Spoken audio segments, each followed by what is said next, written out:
Hello students, कैसे हैं आप सभी। बेटा लास्ट क्लास जो थी हमारी 11th क्लास, उसमें हमने पढ़ा था कि जो हमारा मेटल होता है, मेटल की क्या प्रॉपर्टीज हैं, पार्टिकल जो होते हैं पार्टिकल की क्या प्रॉपर्टीज हैं, और इनके अलावा हमने ये देखा था कि जो हमारा मैटर है उसका किस टाइप का क्लासिफिकेशन होता है। तो मैटर के दो टाइप के क्लासिफिकेशन थे हमारे पास, एक था मैटर का फिजिकल क्लासिफिकेशन, दूसरा था मैटर का केमिकल क्लासिफिकेशन, है ना बेटा। फिजिकल क्लासिफिकेशन हमने कंप्लीट किया था। फिजिकल क्लासिफिकेशन से जुड़े हमने सारे पॉइंट जो थे वो सॉलिड लिक्विड गैस से रिलेटेड जो पॉइंट्स थे उनको कवर कर लिया था, डिफरेंसेस देख लिए थे।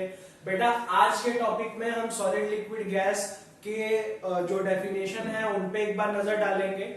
उसके बाद जो कन्वर्जन होता है, स्टेट चेंज जो होती है, स्टेट चेंज के बारे में देखेंगे, और जो केमिकल क्लासिफिकेशन है उसको फिनिश करेंगे। तो बेसिकली आज हमारा जो मैटर नाम का जो बेसिक टॉपिक है वो पूरा आज फिनिश हो जाएगा। ठीक है बेटा, इस थर्ड लेसन में, थर्ड लेक्चर में। तो चलिए आइए हम आगे बढ़ते हैं बिना टाइम वेस्ट किए। सॉलिड लिक्विड और गैस, इन तीनों की डेफिनेशन देखनी है हमें। तो आप सब लोग नोटबुक अपने पास ही रखिएगा और नोटबुक पे डेफिनेशन लिखिए सभी लोग। तो बेटा सबसे पहले बात करते हैं सॉलिड की। तो कल हमने ध्यान दिया बेटा कि सॉलिड जो है वो एक ऐसा मेटल है जिसका कि शेप फिक्स होता है, साइज फिक्स होता है, मास वॉल्यूम फिक्स होता है, बाउंड्रीज फिक्स होती हैं, हार्ड होता है, इनकम्प्रेसिबल होता है, रिजिड होता है ना बेटा। तो यही सब हम इसकी डेफिनेशन में लिखेंगे। तो लिखिए, solid is defined as that form of matter, solid is defined as that form of matter which has fixed mass, volume, shape and size, fixed mass, comma volume, comma shape and size, comma edges and boundaries, and is incompressible and rigid। कि बेटा solid matter का वो form है जिसके अंदर की जो constituent particles होते हैं, सॉलिड मैटर का वो फॉर्म है जिसका कि फिक्स शेप, साइज, मास, वॉल्यूम सब कुछ रहता है, और जो कि इनकम्प्रेसिबल और रिजिड होता है। लिक्विड की बात करते हैं। Liquid is that form of matter, लिखिए, लिक्विड मैटर का वो फॉर्म है, liquid is that form of matter which has no fixed shape, no fixed size, no fixed boundaries, but have fixed mass and volume, and have tendency to flow। ठीक, आगे बढ़ते हैं कि बेटा liquid जो है वो मैटर का वो फॉर्म है जिसके अंदर की फिक्स शेप नहीं होती, साइज नहीं होती, एजिस नहीं होते हैं, बस मास और वॉल्यूम फिक्स होता है, और जिसमें बहने की यानी कि फ्लो करने की टेंडेंसी होती है। अब बात करते हैं गैस की। गैस के बारे में लिखिए, gas is defined as that form of matter, gas is defined as that form of matter which has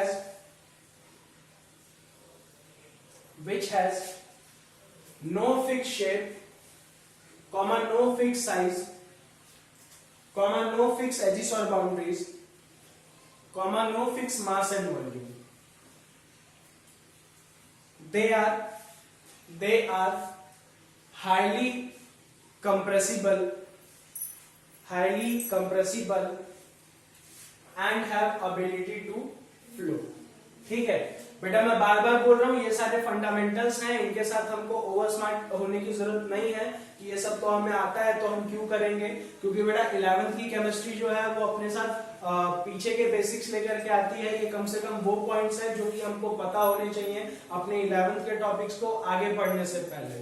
तो जो हमारा चैप्टर 1 है उसमें यही टॉपिक्स हैं जो कि हमें 9th 10th में पढ़ाए गए हैं, और उसके साथ कुछ और भी चीजें हैं। ठीक है बेटा, तो इसको पढ़ के ये फील मत कीजिएगा कि आप बिलो द विंड मत जाइएगा कि हाँ मतलब आप ऐसे ही कुछ भी पढ़ रहे हैं, कुछ भी आपको पढ़ाया जा रहा है, मजाक चल रहा है 11th की साइंस या केमिस्ट्री के नाम पे।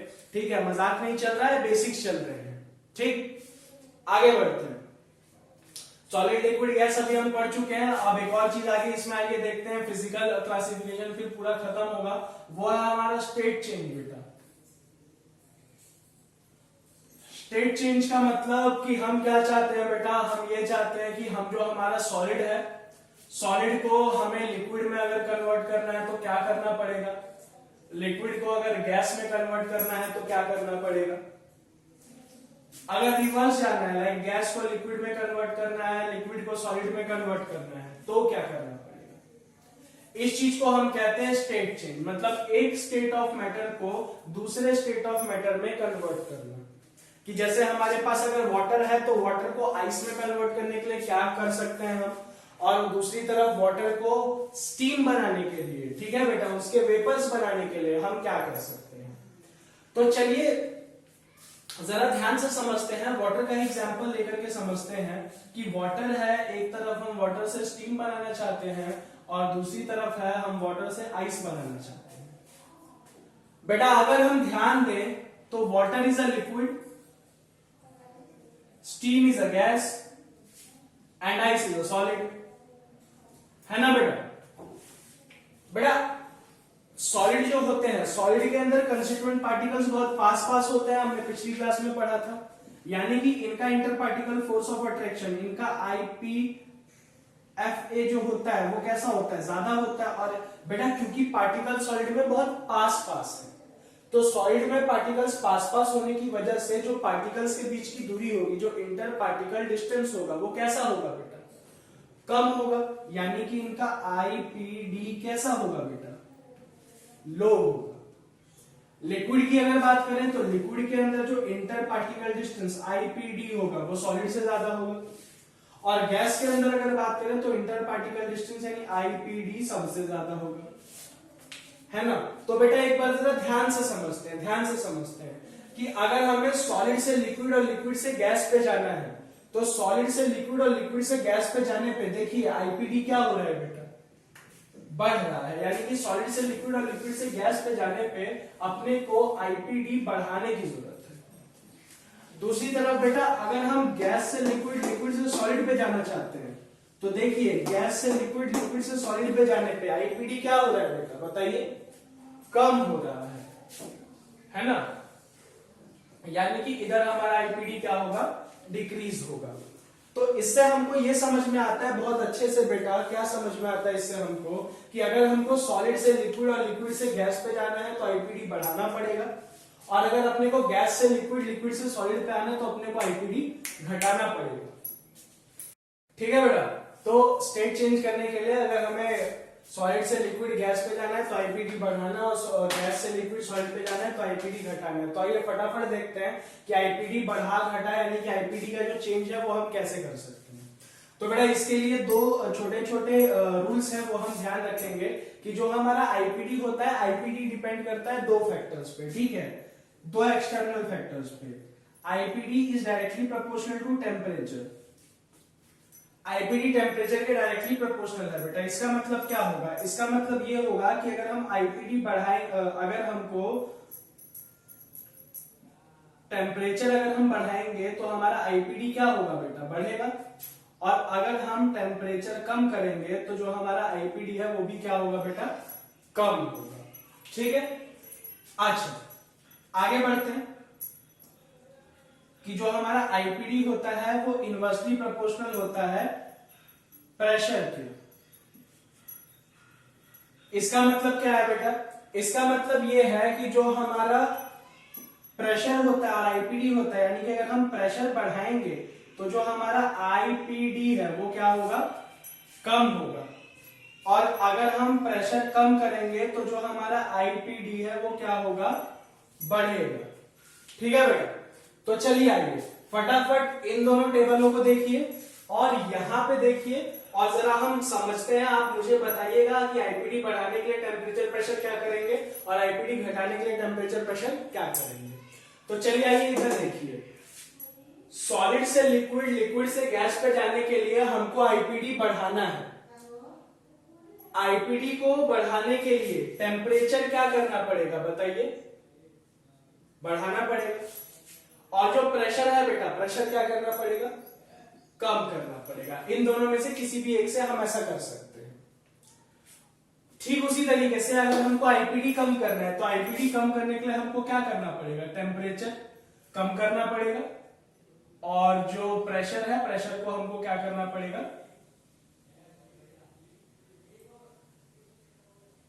बढ़ाना पड़ेगा। ठीक है बेटा, तो चलिए आगे बढ़ते हैं। हमको कितने स्टेट चेंज पढ़ने हैं तो मैं बताता हूं। हमको स्टेट चेंज पढ़ने हैं सॉलिड से लिक्विड, लिक्विड से सॉलिड, लिक्विड से गैस, गैस से लिक्विड, और एक लास्ट सॉलिड से गैस। ठीक है बेटा, ये सारे स्टेट चेंज हैं जो कि हमको पढ़ने हैं। ज्यादा डिटेल में बात नहीं करेंगे, ठीक है, बहुत ज्यादा हम इस तरीके से घुसेंगे नहीं अपने टॉपिक के अंदर, बहुत ज्यादा ऊपर ऊपर से जो अपने मेन डेफिनेशन है, मेन टर्म्स है, उन सारी चीजों को समझेंगे। तो पहले सबसे पहले शुरू करते हैं solid to liquid state change. बेटा solid to liquid state change का जो प्रोसेस होता है, किसी भी सॉलिड को लिक्विड में चेंज करने का जो प्रोसेस होता है, उस प्रोसेस को हम कहते हैं फ्यूजन। तो फ्यूजन की डेफिनेशन क्या हुई बेटा, लिख लीजिए, the process of conversion of solid into liquid, the process of conversion of solid into liquid is called fusion. ठीक, अच्छा, फ्यूजन के अलावा बेटा आगे बढ़ते हैं कि बेटा फ्यूजन के अलावा एक और चीज होती है जिसका नाम है यहां पे हमारा मेल्टिंग पॉइंट।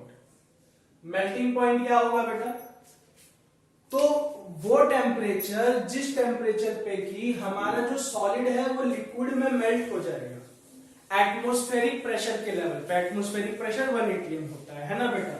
तो एटमॉस्फेरिक प्रेशर के लेवल पे जिस टेम्परेचर पे हमारा लिक्विड सॉलिड मेल्ट होकर के लिक्विड दे देगा, उसी टेम्परेचर को हम कहते हैं मेल्टिंग पॉइंट। तो लिखिए, the temperature at which solid get converted into liquid, the temperature at which solid get converted into liquid at atmospheric pressure is called melting point. Example beta, melting point of ice is 0 degree Celsius. ठीक है बेटा, चलिए आगे बढ़ते हैं। दूसरा state change liquid to solid का बेटा, लिक्विड से सॉलिड का स्टेट चेंज। तो आइए ध्यान देते हैं लिक्विड से सॉलिड के स्टेट चेंज पे।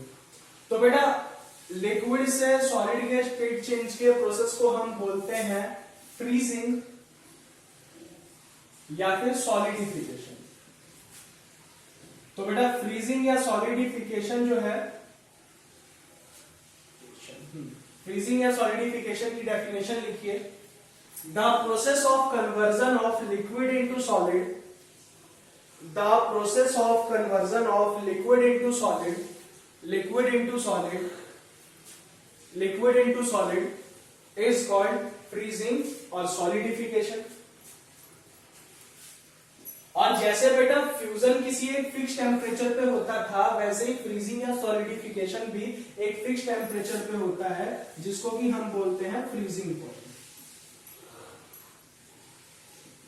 ठीक है, तो फ्रीजिंग पॉइंट की डेफिनेशन लिखिए, the temperature at which a liquid get converted into solid, the temperature at which a liquid get converted into solid at atmospheric pressure, the temperature at which liquid get converted into solid at atmospheric pressure is called its freezing point. Example लिखिए, example freezing point of water is 0 degree Celsius.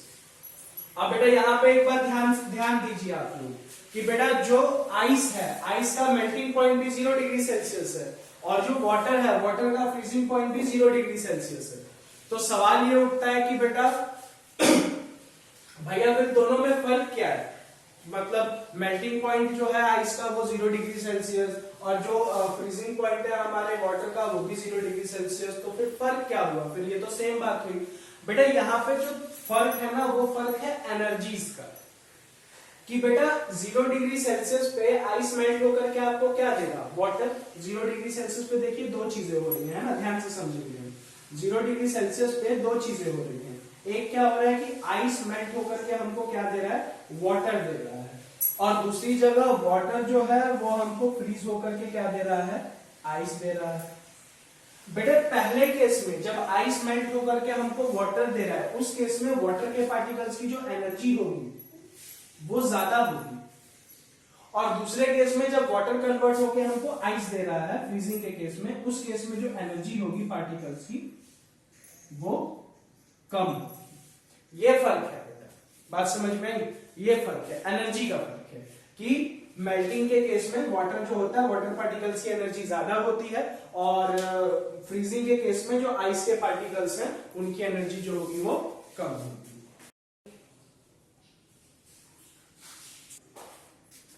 चलिए बेटा आगे बढ़ते हैं। तो solid to liquid हम देख चुके हैं state change, liquid to solid हम स्टेट चेंज देख चुके हैं। अब आगे बढ़ते हैं, तीसरा जो हमारा स्टेट चेंज है वो है लिक्विड टू गैस। तो बेटा लिक्विड टू गैस के स्टेट चेंज प्रोसेस को हम बोलते हैं वेपराइजेशन। तो लिखिए इसकी डेफिनेशन वेपराइजेशन की, the process of conversion of liquid into gas, the process of conversion of liquid into gas. बेटा गैस के बाद एक ब्रैकेट में वेपर्स भी लिख लीजिएगा, गैस ब्रैकेट में वेपर्स इज कॉल्ड वेपराइजेशन। अच्छा बेटा जिस तरीके से मेल्टिंग जो फ्यूजन था, फ्यूजन से एक टेम्परेचर जुड़ा था, मेल्टिंग पॉइंट बोलते थे, ठीक उसी प्रकार से फ्रीजिंग से एक टेम्परेचर जुड़ा था जिसको फ्रीजिंग पॉइंट बोलते थे। ठीक उसी तरीके से वेपराइजेशन से एक टेम्परेचर जुड़ा है जिसको कि हम बॉइलिंग पॉइंट बोलते हैं। ठीक है बेटा, तो बॉइलिंग पॉइंट क्या होता है आइए ध्यान से समझते हैं। लिखिए पहले डेफिनेशन लिखिए इसकी, द टेम्परेचर एट विच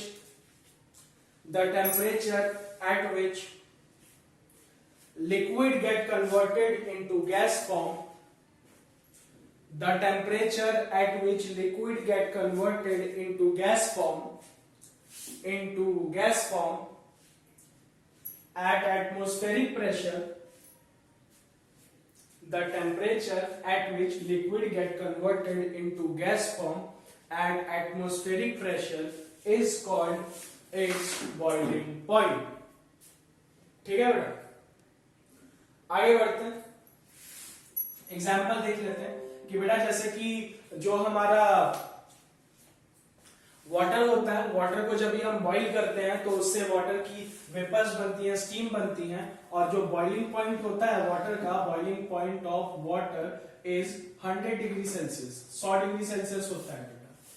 ठीक है, इस टेम्परेचर से कम पे, अगर बेटा ध्यान से समझिएगा कि अगर हमारे पास जो प्रेशर है, अगर हमारे पास प्रेशर कितना है, अगर हमारे पास प्रेशर 1 atm का है, तो 1 atm प्रेशर पे 100 डिग्री सेल्सियस से कम टेम्परेचर देने पे वाटर बॉईल नहीं होगा। ठीक है बेटा, अच्छा आगे बढ़ते हैं, fourth state change, gas to liquid. तो बेटा गैस टू लिक्विड का जो प्रोसेस होता है उसको हम बोलते हैं कंडेंसेशन। तो लिखिए कंडेंसेशन के बारे में लिखिए। कंडेंसेशन के अंदर क्या हो रहा है बेटा, खुद ही देखिए कि गैस जो है वो लिक्विड में कन्वर्ट हो रहा है ना। तो लिखिए इसके बारे में, the process of conversion of gas into liquid, the process of conversion of gas into liquid is called condensation. और बेटा कंडेंसेशन से जो टेम्परेचर जुड़ा होता है उसको हम बोलते हैं कूलिंग या फिर कंडेंसेशन पॉइंट, कूलिंग या फिर कंडेंसेशन पॉइंट। ठीक है, तो कूलिंग या कंडेंसेशन पॉइंट के बारे में बात करते हैं। डेफिनेशन लिखिए इसकी, द टेम्परेचर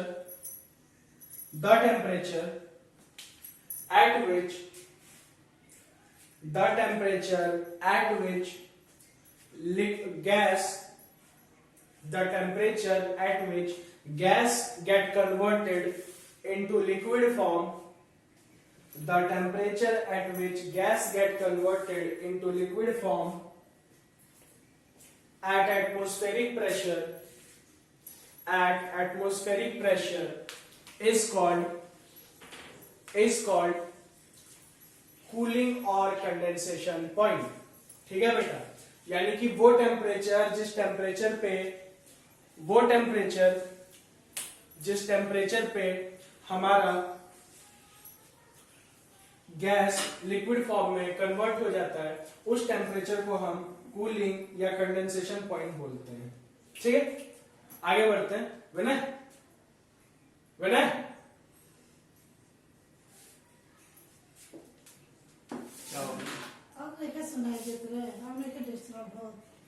ठीक है बेटा, तो जो हमारा कंडेंसेशन पॉइंट है, कूलिंग पॉइंट है स्टीम का, वो कितना है यहाँ पे 100 डिग्री सेल्सियस। अब बेटा फिर से यहाँ पे देखिए, फिर से वही बात आ गई। अब समझते हैं फिर से कि बेटा जैसे 0 डिग्री सेल्सियस पे हमें आइस और वाटर दोनों मिल रहा था, बट दोनों में फर्क क्या था कि आइस की एनर्जी कम थी और वाटर की एनर्जी ज्यादा थी। ठीक उसी तरीके से बेटा यहाँ पे भी हमें 100 डिग्री सेल्सियस पे क्या क्या मिल रहा है बेटा, वाटर भी मिल रहा है ना।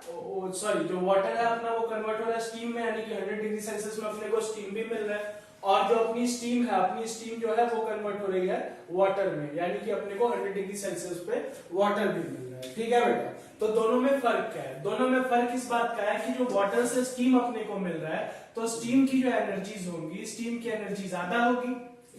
ठीक है बेटा, स्टीम की जो एनर्जी होगी, स्टीम की एनर्जी ज्यादा होगी पार्टिकल्स की, और जो स्टीम से हमें वाटर मिल रहा है, तो वाटर के पार्टिकल्स की जो एनर्जी होगी, ये एनर्जी कम होगी। अच्छा बेटा ध्यान रखिएगा, यू शुड बी स्पेसिफाइड, आपको थोड़ा सा ये बात ध्यान होनी चाहिए कि यहाँ मैं किस एनर्जी की बात कर रहा हूँ। यहाँ मैं बात कर रहा हूँ काइनेटिक एनर्जी की। ठीक है ना बेटा, काइनेटिक एनर्जी की। चलिए अब हम आगे बढ़ते हैं बिना टाइम वेस्ट किए 6th and last state change पे, जो कि 5th स्टेट चेंज पे, सॉरी, जो कि है हमारा सॉलिड से गैस। कि बेटा अभी हमने देखा कि अगर हमको सॉलिड से गैस पे जाना है, तो हमको सॉलिड से लिक्विड जाना पड़ेगा, लिक्विड से गैस जाना पड़ेगा, और अगर गैस से सॉलिड आना है तो गैस से लिक्विड आना पड़ेगा, लिक्विड से सॉलिड आना पड़ेगा। यानी कि बेटा सॉलिड से गैस पे या गैस से सॉलिड पे आने जाने के लिए हमें इस लिक्विड से होके गुजरना पड़ता है ना। तो क्या कोई ऐसा तरीका है जिससे कि सॉलिड से गैस और गैस से सॉलिड पे हम डायरेक्टली चले जाएं बिना लिक्विड को रीच किए? तो इसी प्रोसेस का नाम है बेटा सब्लिमेशन। ठीक है बेटा, सब्लिमेशन क्या होता है? तो सब्लिमेशन जो है बेटा, सब्लिमेशन के बारे में समझ लेते हैं कि सब्लिमेशन एक ऐसा प्रोसेस है जिसके अंदर की एक सॉलिड डायरेक्टली गैस में या एक गैस डायरेक्टली सॉलिड में कन्वर्ट हो जाता है।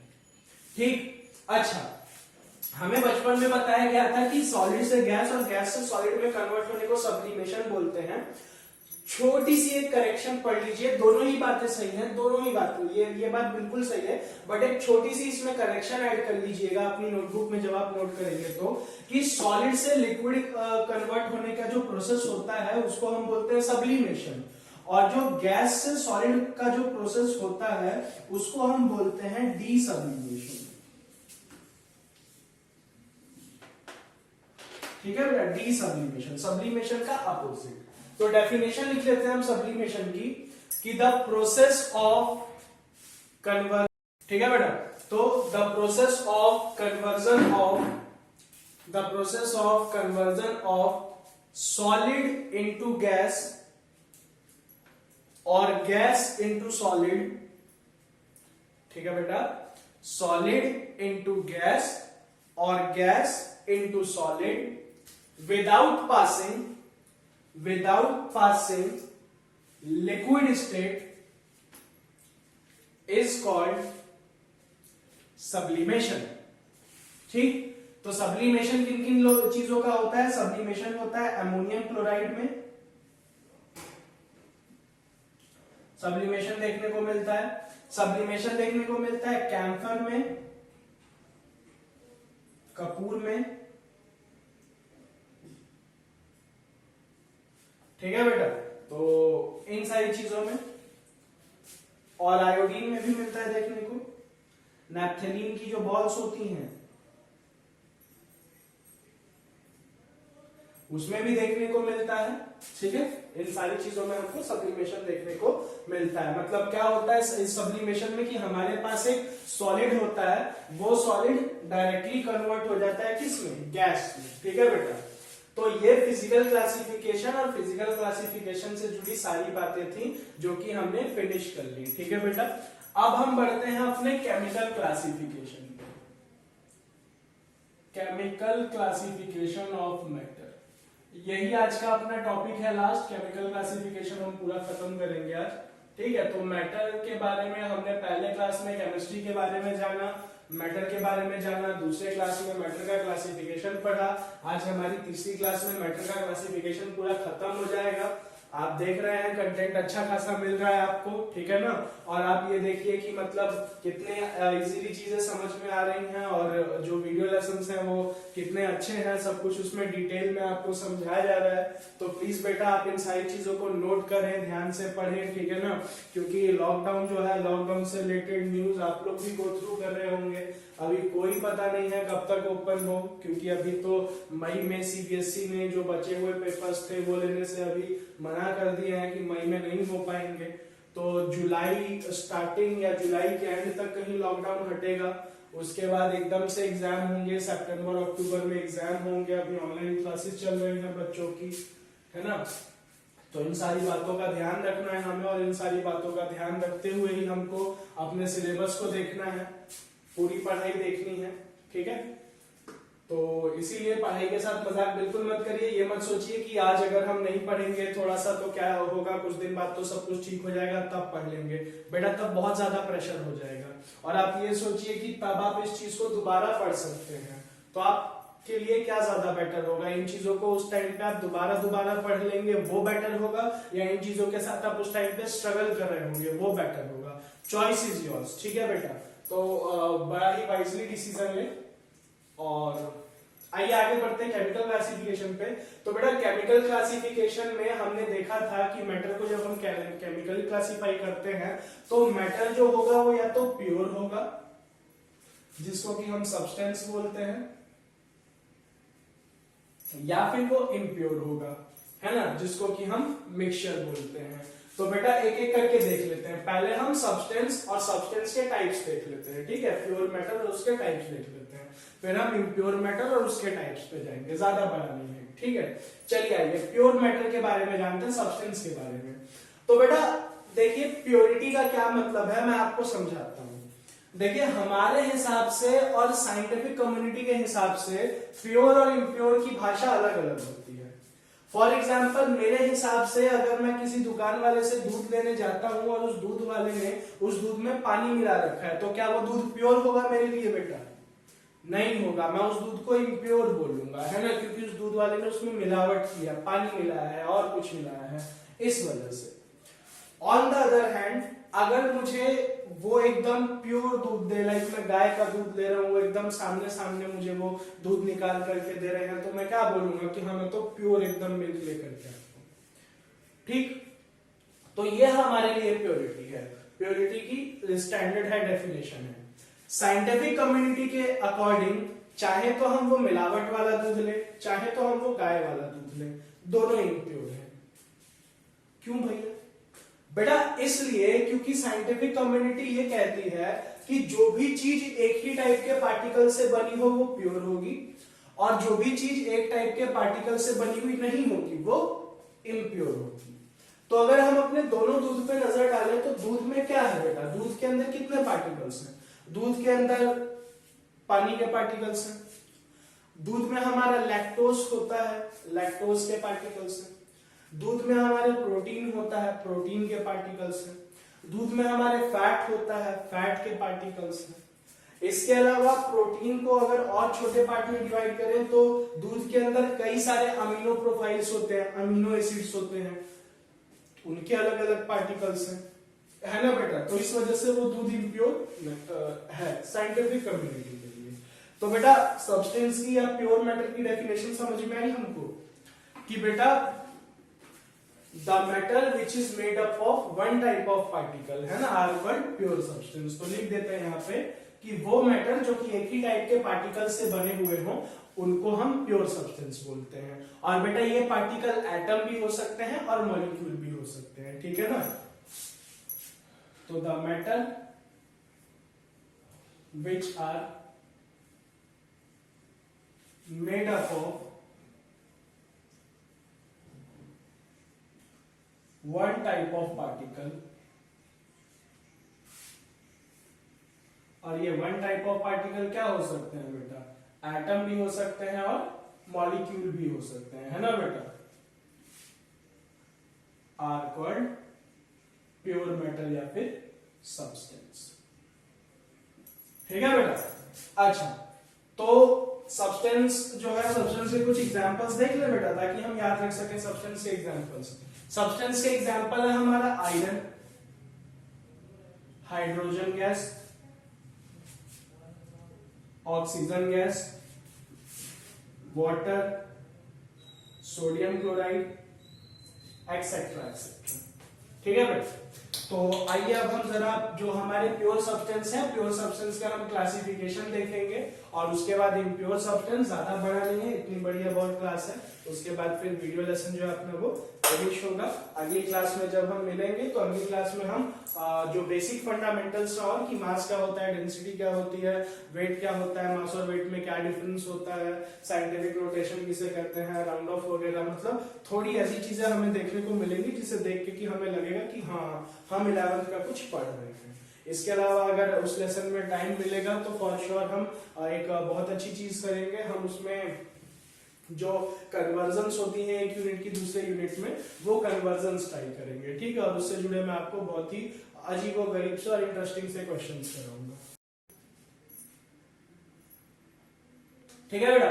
तो आइए आगे बढ़ते हैं। प्योर मैटर या सब्सटेंस की डेफिनेशन हमने देखी कि बेटा वो कोई भी मैटर जो कि एक ही टाइप के पार्टिकल से मिलकर बने हुए हो वो क्या रहेंगे हमारे प्योर मैटर यानी कि सब्सटेंस। अब ये जो बेटा हमारे प्योर मैटर यानी कि सब्सटेंस होते हैं, ये सब्सटेंस भी हमारे होते हैं, ध्यान से समझिएगा, दो टाइप के, ठीक है बेटा। दो टाइप के कौन कौन से, तो सब्सटेंस होते हैं हमारे एलिमेंट और कंपाउंड, ये दो टाइप के। बेटा मैंने आपको बताया था कि सब्सटेंस सेम टाइप के पार्टिकल से बने होंगे, ये पार्टिकल एटम भी हो सकते हैं और मॉलिक्यूल भी हो सकते हैं, है ना। तो बेटा वो सब्सटेंस जो कि सेम टाइप के एटम से बने हों एलिमेंट कहलाएंगे, और वो सब्सटेंस जो कि सेम टाइप के मॉलिक्यूल से बने हों कंपाउंड कहलाएंगे, ठीक है बेटा। तो डेफिनेशन लिख लेते हैं। एलिमेंट की डेफिनेशन क्या होगी, substance made of same type of atom, ठीक है। और इनकी क्या होगी, substance made of different type of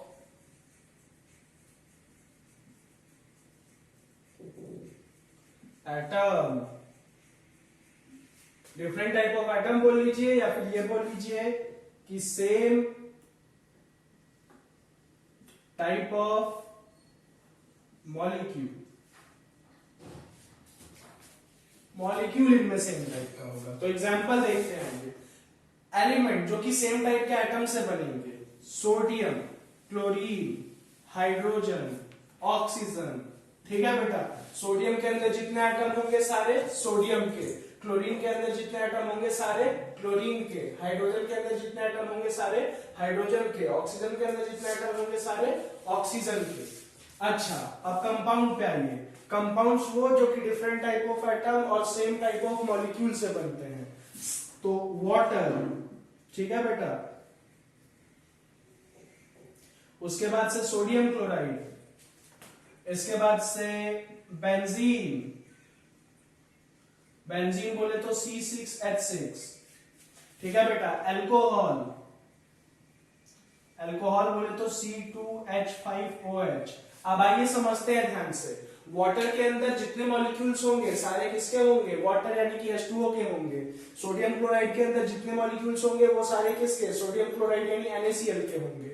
benzene के अंदर जितने मॉलिक्यूल्स होंगे वो सारे किसके, बेंजीन यानी कि C6H6 के होंगे। अल्कोहल के अंदर जितने मॉलिक्यूल्स होंगे वो सारे किसके, C2H5OH के होंगे।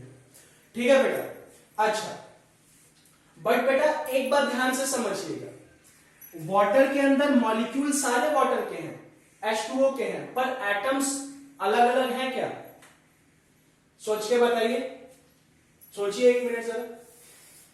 बेटा वाटर के अंदर जितने मॉलिक्यूल होंगे सब H2O के होंगे, बराबर, पर वाटर के अंदर एटम कौन कौन से हैं, हाइड्रोजन के और ऑक्सीजन के।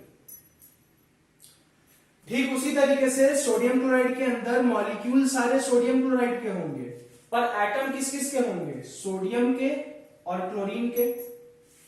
ठीक इसी तरीके से बेंजीन के अंदर जितने एटम जो मॉलिक्यूल हैं वो बेंजीन के होंगे, पर एटम किस किस के होंगे, कार्बन के और हाइड्रोजन के। अल्कोहल के अंदर जितने एटम होंगे वो किसके होंगे, कार्बन, हाइड्रोजन और ऑक्सीजन के। बात समझ में आई बेटा? तो ये हो गया हमारा क्लासिफिकेशन हमारे सब्सटेंसेस का। ठीक है, अब आगे बढ़ते हैं। चलिए, सब्सटेंस के बाद अब हम बात करेंगे यहाँ पे मिक्सचर की, यानी कि इम्प्योर मैटर की। इम्प्योर मैटर यानी कि मिक्सचर। ठीक है बेटा, बस ये लास्ट है, मिक्सचर हम पढ़ेंगे, मिक्सचर के टाइप्स पढ़ेंगे, फिर बस क्लास खत्म अपनी। ठीक है, चलिए आगे बढ़ते हैं। तो मिक्सचर की बात करते हैं, इम्प्योर मैटर यानी कि मिक्सचर। बेटा प्योर मैटर यानी कि सब्सटेंस वो होता था जो कि एक ही टाइप के पार्टिकल से बना हो। इम्प्योर मैटर यानी कि मिक्सचर वो होता है जो कि दो या दो से ज्यादा अलग अलग पार्टिकल से मिलकर बना हो, यानी कि the matter which is made up of two और more kind of particles is called impure matter. ठीक है बेटा, क्या बोला मैंने, द मैटर which is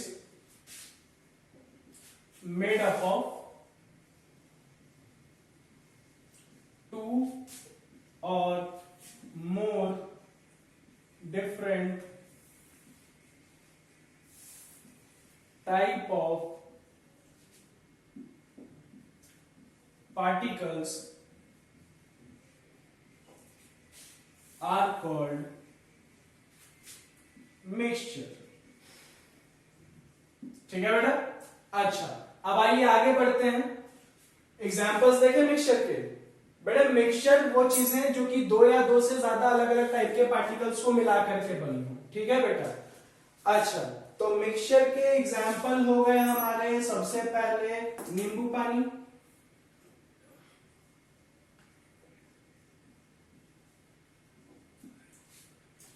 चीनी पानी,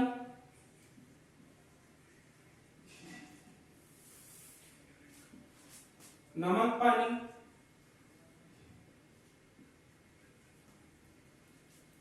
प्यास लग रही है बेटा इसीलिए मैं पानी पानी कर रहा हूं। ठीक है। अच्छा, तो नींबू पानी, चीनी पानी, नमक पानी, इसके बाद से क्या कहते हैं अपना ऑयल इन वाटर। ठीक है, ये कुछ एग्जांपल्स हो गए।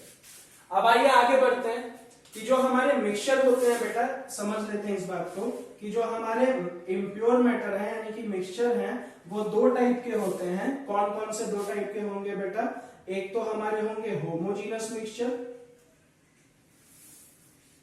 और एक होंगे हमारे हेट्रोजीनस मिक्सचर। ठीक है बेटा, होमोजीनस, हेट्रोजीनस। तो होमोजीनस जो मिक्सचर्स होते हैं बेटा, उन होमोजीनस मिक्सचर्स को ही हम बोलते हैं सॉल्यूशन। आइए समझते हैं होमोजीनस मिक्सचर या सॉल्यूशन क्या होता है। तो बेटा इसके लिए ना एक छोटा सा संधि विच्छेद है, वो हमें समझना पड़ेगा। होमो का मतलब होता है बेटा एक जैसा, एक जैसा, और जीनस का मतलब होता है कंपोजिशन या बनावट। तो होमोजीनस का मतलब हो गया एक जैसी कंपोजिशन। ठीक है बेटा। और हेट्रो का मतलब होता है एक से ज्यादा, एक से ज्यादा, और जीनस का मतलब होता है कंपोजिशन। कहने का मतलब यह है बेटा कि कुछ मिक्सचर ऐसे होंगे जिनकी कंपोजिशन एक जैसी होगी, मतलब आप पूरे के पूरे मिक्सचर को कहीं से भी देखिए, top level, bottom level, middle level, कहीं से भी देखिए, वो पूरा मिक्सचर आपको एक जैसा दिखेगा। फॉर एग्जाम्पल आप एक बार पानी में नमक मिला दीजिए अच्छे से, तो होमोजीनियस जो नमक पानी है अपना, नमक पानी को चाहे आप टॉप, मिडल, बॉटम किसी भी लेवल से देखिए, हर लेवल से वो एक जैसा दिखेगा। उसमें चीनी, नमक और पानी की मात्रा आपको बराबर ही मिलेगी। ठीक है बेटा, कुछ भी कम ज्यादा नहीं मिलेगा। ठीक इसी तरीके से अगर हम मिल्क की बात करें, तो मिल्क अगर आप एक ग्लास में पोर करके, ग्लास में भर करके, अगर आप उस मिल्क को ऊपर से देखें, मिडल से देखें, बॉटम से देखें, कहीं से भी देखें या टेस्ट करें, तो हर जगह से आपको एक ही जैसा मिलेगा, वो कोई फर्क नहीं नजर आएगा उसमें आपको। तो ऐसे सारे जो मिक्सचर होते हैं हमारे, वो होते हैं हमारे होमोजीनियस मिक्सचर्स। ठीक है बेटा, चलिए अब आगे बढ़ते हैं, हेट्रोजीनियस के बारे में बात करते हैं। बेटा हेट्रो का मतलब होता है एक से ज्यादा, और जीनस का मतलब कंपोजिशन। मतलब जो हमारे हेट्रोजीनियस मिक्सचर्स होंगे, हेट्रोजीनियस मिक्सचर्स के केस में जो कंपोजिशन होगी वो वेरी करेगी, अलग अलग कंपोजिशन दिखेगी हमें। ठीक है बेटा, अलग अलग कंपोजिशन कैसे? जैसे मान लीजिए कि हमने क्या किया बेटा, हमने वाटर में सैंड मिक्स कर दिया। तो वाटर में सैंड मिक्स करने पे क्या होगा बेटा, थोड़ी देर के लिए जब हम उसको,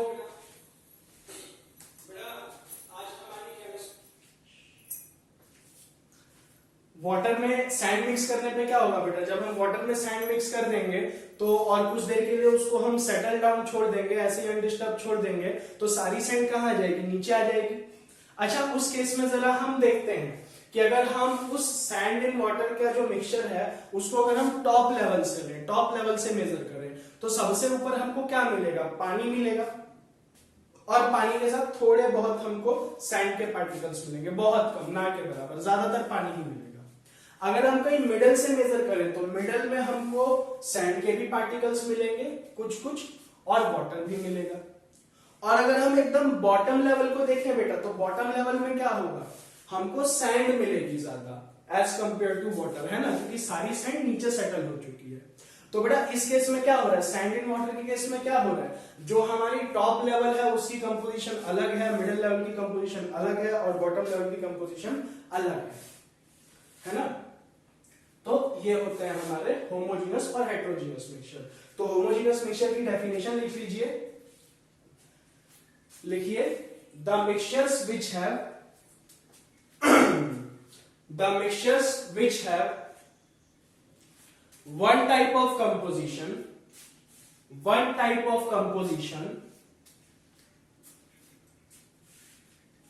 and found in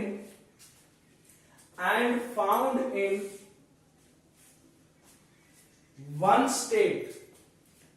कहने का मतलब ये बेटा कि जब हमने पानी में नमक डाला तो पानी कैसा था, लिक्विड, और नमक कैसा था, सॉलिड, बट जो सॉल्यूशन है वो ओवरऑल कैसा आ रहा है हमारे पास निकल करके, लिक्विड आ रहा है बेटा, है ना। तो वही है कि हमने एक सॉलिड को और एक लिक्विड को मिलाया था, पर फिर भी जो ओवरऑल सॉल्यूशन है वो हमें लिक्विड दिख रहा है, एक ही स्टेट में दिख रहा है। ठीक है, तो वही चीज है कि and are found in one state are called homogeneous mixture और सॉल्यूशन। बेटे होमोजीनियस मिक्सचर के एग्जांपल्स लिख लीजिए, तो दो तीन फटाफट से लिखिए, sugar in water, salt in water, नींबू पानी यानी कि लेमनेड, और मेटल अलॉयज भी जो होते हैं वो होमोजीनियस मिक्सचर्स होते हैं। ठीक है, एक्सेट्रा एक्सेट्रा, ये सब। अब हेट्रोजीनियस मिक्सचर की डेफिनेशन लिखिए, those mixtures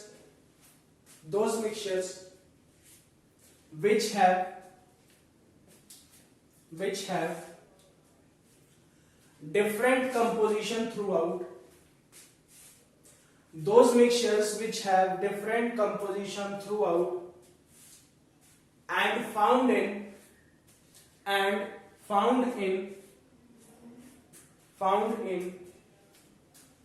more than one state are called heterogeneous mixture। जैसे कि देखिए बेटा क्या हो रहा है हेट्रोजीनस मिक्सचर के केस में, जैसे कि हमने पानी में सैंड मिला है तो क्या हो रहा है उसमें हमें पानी भी दिख रहा है जो कि लिक्विड है और सैंड भी दिख रही है जो कि सॉलिड है, तो दो अलग अलग स्टेट देखने को मिल रहे हैं हमें इसमें, है ना। तो इस वजह से जो हमारा हेट्रोजीनस मिक्सचर है उसके अंदर दो फेसेस देखने को मिलेंगे। एग्जांपल्स लिख लीजिए इसके, oil in water, sand in water, paint, chalk in water, ठीक है, ये सारी चीजें। चलिए अब लास्ट एकदम बढ़ते हैं, अपने टॉपिक को खत्म करते हैं। हेट्रोजीनस मिक्सचर जो होते हैं वो दो टाइप के होते हैं, तो बस वही है टाइप ऑफ हेट्रोजीनस मिक्सचर।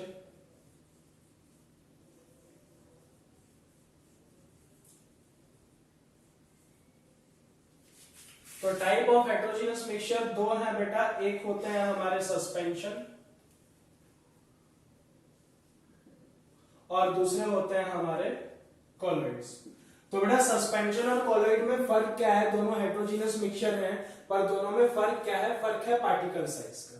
कि जो सस्पेंशन होता है, सस्पेंशन का पार्टिकल साइज होता है 100 नैनोमीटर या उससे ज्यादा।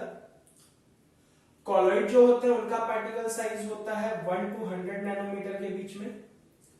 और जो हमारे क्या कहते हैं सॉल्यूशन होते हैं, सॉल्यूशन का जो पार्टिकल साइज होता है वो है 5 नैनोमीटर या इससे भी कम, ठीक है, 5 नैनोमीटर, 1 नैनोमीटर, 1 नैनोमीटर, इससे भी कम का, ठीक। अच्छा चलिए तो सस्पेंशन की डेफिनेशन लिख लेते हैं। द हेट्रोजीनस मिक्सचर, मतलब बस बताया ना कि पार्टिकल साइज का डिफरेंस है कि हेट्रो सस्पेंशन जो है वो हेट्रोजीनस मिक्सचर है जिनमें पार्टिकल साइज 100 नैनोमीटर या उससे ज्यादा होगा। कॉलोइड जो है वो ऐसे हैं जिनके अंदर की जो पार्टिकल साइज है वो 1 से 100 नैनोमीटर के बीच में होगा, है ना। तो सस्पेंशन की डेफिनेशन लिख लीजिए, the heterogeneous mixtures which contain the heterogeneous mixtures which contain large particle size of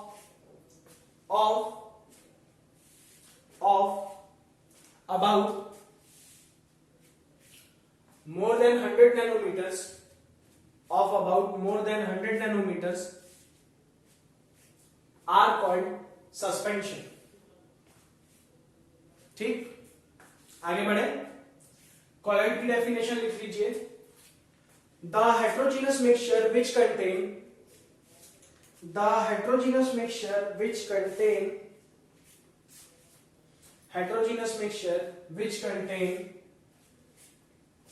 particle size between solution and suspension। कि देखिए बेटा सॉल्यूशन का साइज कितना है